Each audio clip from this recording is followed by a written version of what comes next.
odd this sort of platonic romantic binary really is. So I would even go one step further with this, and I would say that as a collective of people, we can learn a lot from people on the ACE spectrum and the ACE spectrum of fluidity and how love is defined and the spectrum of understanding the constellation of different connections.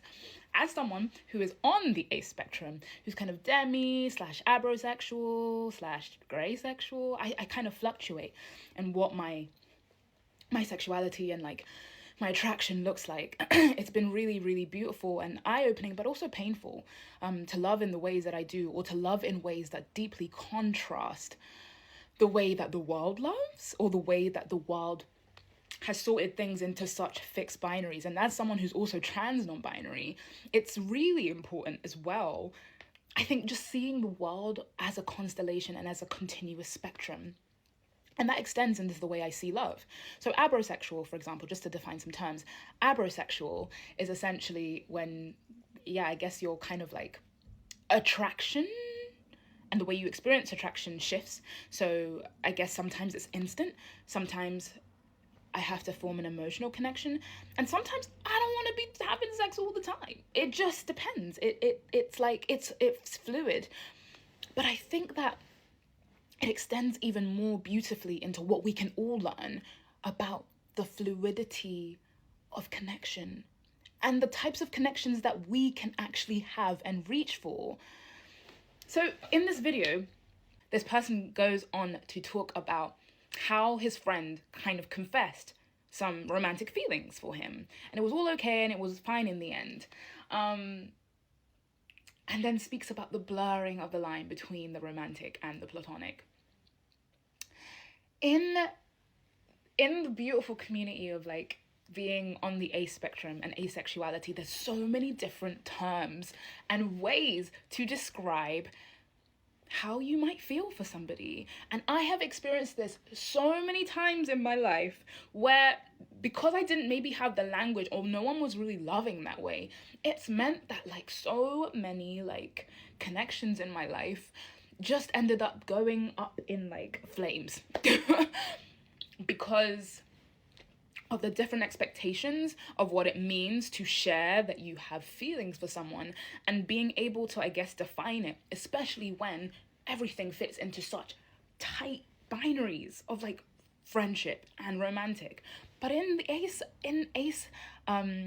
ACE spectrum, there are so many different terms.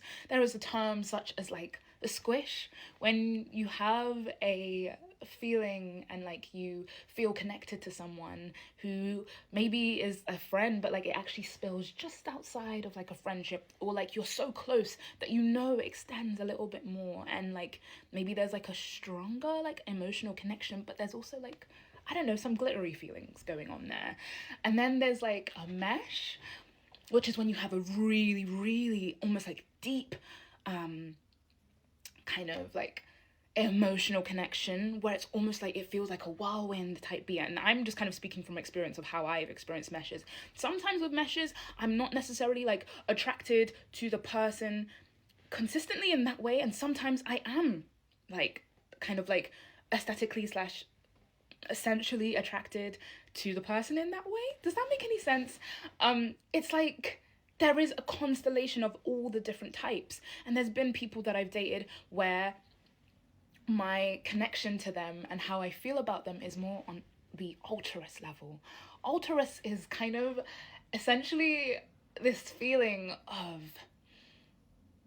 it's again on the spectrum of continuum of like romantic to platonic, and it's not quite romantic feelings. It's like this different flavor of like just before romance. Like for me, someone like an ex of mine, I deeply felt almost like a platonic bond, but like I knew that it wasn't necessarily romantic either. It lived in this space of like deep connection, sexual attraction, But also there would be times where I was like, yeah, and I actually just find you attractive the way I would find like and acknowledge my friends' attraction, like that my friends are like attractive and beautiful people. And then there are times where I'm like, damn, wow, you are like, I just wanna, yeah, let's go. You know, I feel very, very sexually attracted to you right now. It's, I wonder what would happen if we allowed ourselves to really define and get more specific, and also build a constellation of what we felt for each other. There's so many different forms of like attraction as well. There's obviously platonic attraction, there's emotional attraction, there is sexual attraction, there's sensual attraction, there's so many different types of attraction, there's spiritual attraction, there's so many different types.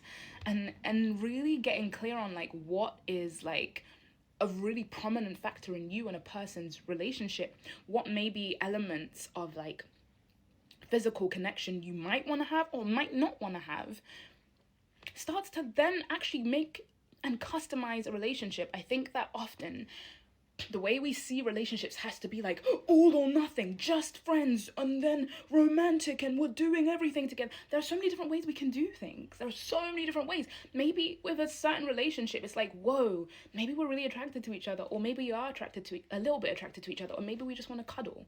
Like, they're my cuddle buddy, and maybe we'll lie in bed together. With some people, it's like, hey, I'm just really, really like, I love you so much, and it extends outside the like just outside the platonic, but like maybe we'll go on like friendship dates and we'll call it a day and we'll be intentional about it. With some people it might be like really sexual, and maybe it lives in the altruist kind of box. And with some people it's romantic. I've had loves where I feel so romantically connected to people, and I'm like, I feel like I'm in love with you. And I've also had situations, and it's also sexual, but I've also had situations where I'm literally in love with the person, and they are like on the A spectrum, and so like they don't necessarily want to have they don't want to have sex. I'm kind of like, that's cool with me. I'm in love with you. I don't, because there is a fluidity of what it means to love and what it means to be in connection with each other. As long as you both are clear on what that looks like for you, and you talk about it and you customize and we dream other worlds of how to love, I think that we could be a lot more connected.